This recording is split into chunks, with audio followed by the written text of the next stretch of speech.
Salut à tous, j'espère que vous allez bien. Aujourd'hui je vous fais une petite vidéo pour vous montrer ce que je mets dans ma valise, puisque dans quelques heures, sympa de vous montrer qu'est-ce que je mets dans ma valise pour mes hospitalisations.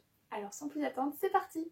Alors pour commencer, j'ai mis beaucoup de choses de confort puisque je vais me faire opérer au niveau du ventre, j'ai vraiment pris des choses amples qui étaient vraiment pilou, tranquillou. De toute manière, si je reste en pyjama pendant les 5 jours, ça m'est égal concrètement. En fait, me servir le plus concrètement pendant cette hospitalisation de 5 jours. Ma maman m'a acheté un petit gilet comme ça à Etam. Pilou, vraiment trop bien, comme ça je pourrais le mettre pendant la journée, j'aurais pas froid puisqu'on est quand même en plein mois de décembre. Donc ce petit gilet plutôt pas mal. Ensuite, pareil, toujours à Etam, j'ai un ensemble de pyjamas, pareil, pilou, donc et j'ai pris 2 pyjamas au cas où il y en a un qui soit attaché par un peu de sang, etc. Et 36. Et là j'ai pris du 40 je crois, donc voilà, j'ai pris très large. Ensuite j'ai évidemment pris des chaussettes pilou. Vous voyez que j'adore les trucs pilou, mais franchement quand vous êtes dans le mal, je pense qu'il n'y a rien de mieux pour se soulager et être hyper bien, hyper cosy, parce que moi j'aime vraiment pas être à l'hôpital, enfin de toute manière qui aime être à l'hôpital, mais à chaque fois que je suis à l'hôpital c'est vraiment un peu la panique pour moi. Et je me sens très seule, donc du coup j'aime bien déjà avoir un bon pyjama. Donc c'est très important. Ensuite j'ai pris des chaussons. Alors je vous conseille de prendre soit des grosses chaussettes, soit des chaussons pour marcher, parce que vous n'aurez pas le droit de marcher pieds nus. Et puis de toute manière dans un hôpital c'est pas le top de marcher pieds nus. Ou avec des petites soquettes. Donc je vous conseille de prendre des chaussons, c'est bien plus agréable de marcher avec ça et vous vous sentirez un peu plus chez vous, c'est important aussi. J'ai pris pour les 5 jours 4 t-shirts au cas où pareil je veuille me changer pendant la journée, sachant que je sais pas encore si je vais rester en pyjama, donc j'ai préféré prendre plusieurs t-shirts. J'ai évidemment pris des culottes et des chaussettes, hein, vous en trouvez bien quand même. Dans ma valise d'hospitalisation, j'ai également pris une petite trousse avec des serviettes hygiéniques parce que pareil, on ne sait pas si on va perdre du sang, donc du coup j'ai préféré prévoir. Donc j'ai pris des serviettes de nuit, sachant que ça fait plus de 2 ans que j'ai plus mes règles, donc tout ça c'est très loin pour moi. Mais du coup j'ai pris des serviettes de nuit et des serviettes normales juste en coton, que j'aime beaucoup d'ailleurs.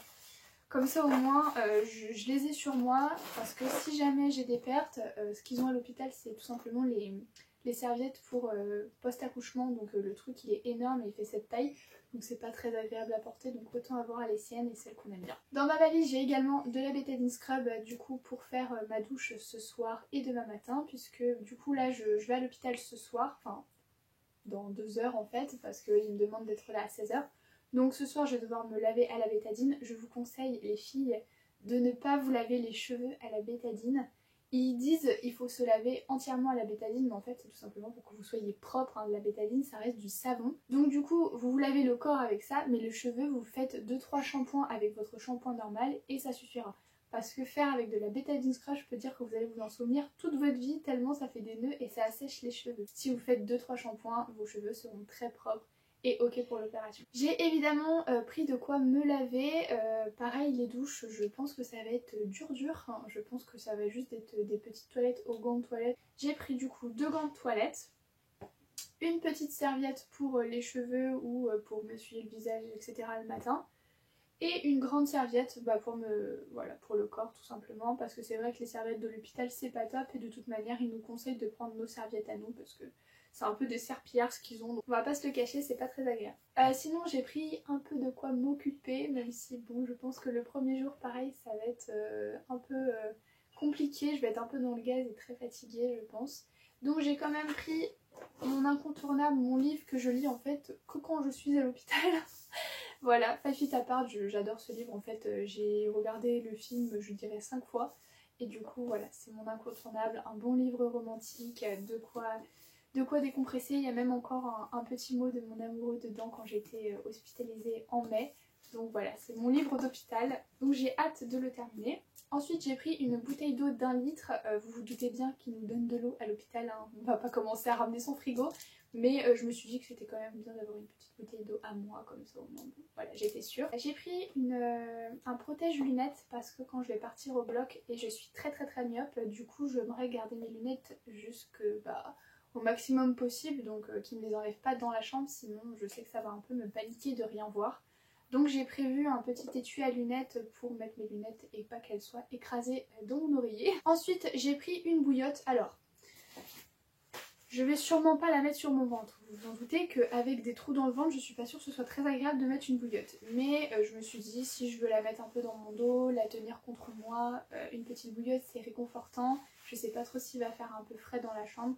Donc j'ai préféré en prendre une. De toute manière, c'est ma meilleure amie et je pense que c'est très important d'avoir sa petite bouillotte en tant qu'endo girl en toutes circonstances. J'ai évidemment une trousse de toilette. Alors j'ai vraiment fait petit où dedans j'ai pas grand chose finalement. J'ai pris des boules caisses parce que on reste dans un hôpital, même si je suis en service gynécologie opératoire, on sait jamais, peut-être qu'il y a des bruits la nuit, donc en tout cas quand j'ai été hospitalisée à Amiens il y avait pas mal de bruit, c'était surtout des bruits de bébé, mais là je sais pas trop si ça va être le cas. Donc j'ai pris des boules caisses quand même, un élastique, j'ai pris mon déodorant, un petit pot pour mettre mon shampoing pour cheveux, très important, on va pas commencer à ramener ses shampoings, donc j'ai mis dans un petit pot très sympa qui s'accroche au mur, très pratique. J'ai pris un mini dentifrice, un gel douche concentré de chez Yves Rocher. Pour le coup j'aime beaucoup ces petits trucs concentrés, je trouve ça très pratique pour aller en voyage.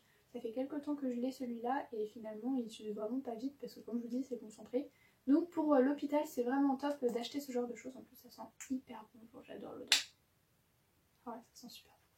J'ai pris une petite crème pour les mains de chez L'Occitane que j'aime beaucoup, pareil qui sent très très bon l'amande. Ensuite j'ai pris une crème de jour, une crème hydratante pour m'hydrater un peu le visage parce que j'ai le visage très très sec, donc moi rester 5 jours sans me mettre de la crème sur le visage, je vais commencer à peler. J'ai pris un petit parfum parce que voilà, je pense que j'aurais aussi un peu envie de sentir bon quand ma maman viendra me voir, donc j'ai mis un petit parfum, après voilà.